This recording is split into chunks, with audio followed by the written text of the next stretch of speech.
closer. Shh. It's okay. You don't need to say anything. We're all here together. Welcome to your daily solutions. All right, welcome.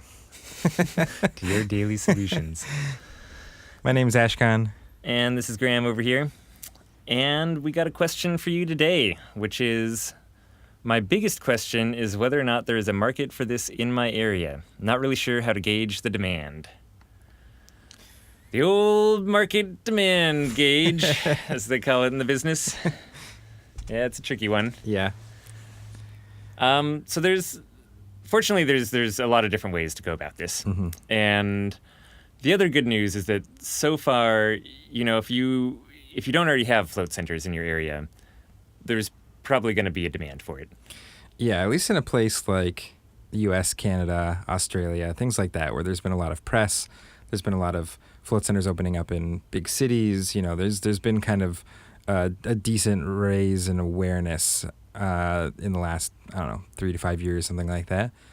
So at this point, the word about float tanks is starting to spread. And if you're the first person in your area, there likely is some demand for it. Yeah, and it turns out that they're actually just really appealing, despite sounding weird and maybe kind of hard to market. A lot of the initial market tests that float centers do turn up really positive, and there are, in fact, a lot of people who say they'd be interested in trying something like that out. So what you might want to actually do, and it's interesting because I guess this question, I'm not sure what city this is related to, but it differs a little bit if you're in a small town versus a bigger city, and kind of everything in between as well, for what you even have access to be able to test out your market. So I would say, one that's really traditional is just checking for similar activities. Are there a lot of yoga studios around? Are there other forms of alternative wellness that are being practiced in your area? And not having as many around isn't, it's not a deal breaker or anything like that. But the more things that you can point to that's like, hey, people have a disposable income and they're spending it on their health and forms of wellness is obviously a really good sign. And if you can't find, so lots of times you can find information like that through your Chamber of Commerce. You can also look up some different websites. There's one called City Data. And Facebook actually ends up being a really nice way to gauge the interests and different activities of people in your area. So just when you're going to do ads, you can target different groups. And through that process, you can see how many different people on Facebook in your area or are groups with those kind of topics, which is kind of nice. So sort of a little hack on the ad audience side to be able to validate something. Mm-hmm.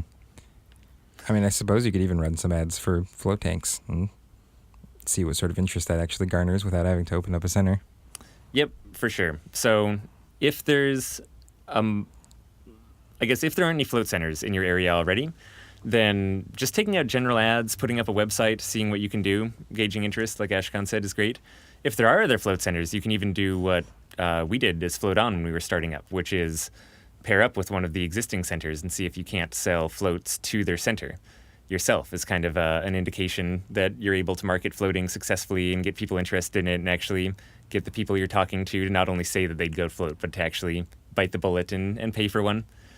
And that to me is, really the philosophy here and why I think that's such a good idea is you're trying to get as far down the pipeline as you can go and actually getting people to spend money on floats, proving that that's what they would do if you had a center that was up and running without spending the money on a float center yourself, right? So as far as you can get them along that process. Yeah, because there's a big difference between someone saying they'll do something and actually putting the cash down to do it. Yeah, for sure.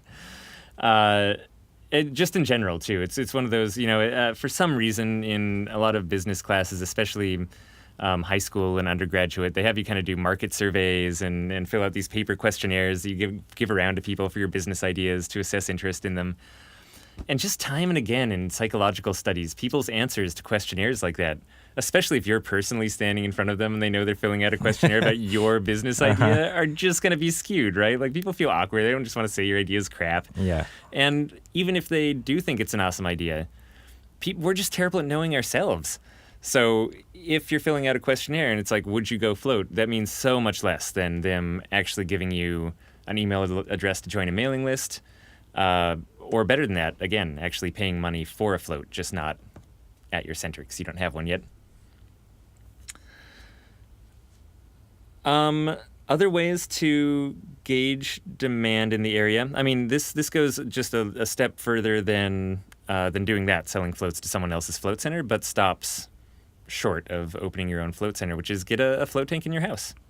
Or in a friend's house, or in your mom's basement, or in whatever. an enemy's house. Yeah. Install a float tank horribly at your enemy's house. Just wait for it to be destroyed by salt. Right, but if you have a float tank that you're using for personal use that you can bring people into, possibly even start charging a little bit of money for people who you don't know quite as well to come in. That's a great way, paid or unpaid, actually getting people in the tank, measuring their responses. Again, great way to judge the market. It helps for a lot of stuff, too. I mean, it helps you get a handle on operations and get a good sense for what running a float tank is actually going to be like. And it allows your friends and family and all these people who want to support you to try it out and then be able to go spread the word, not just as a oh, yeah, my cousin's doing this crazy thing, but I tried it and it was really interesting. So there's a lot of benefits to that kind of getting a float tank in your house startup model.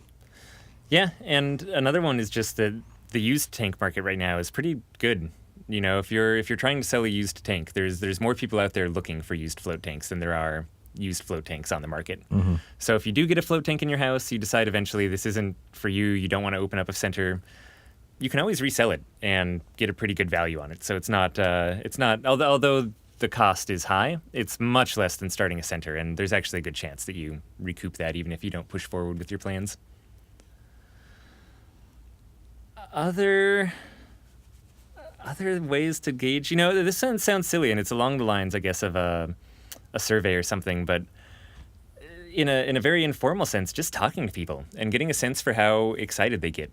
If you're talking to someone and they're like, "Oh, that sounds interesting," call that a loss. That's not the kind of interest that I'm talking about. But if you start talking to someone, they're like, "Oh my God, where's the nearest one? 3 hours away? Great. What do you want to do next weekend? We should go out there." If people are actually just getting thrilled about the idea of floating from their conversations with you, that's, again, a pretty informal piece of data, but it's a really good sign. You can kind of gauge that just as you're going around. That was another way that at Float On we definitely tested before opening. Yeah.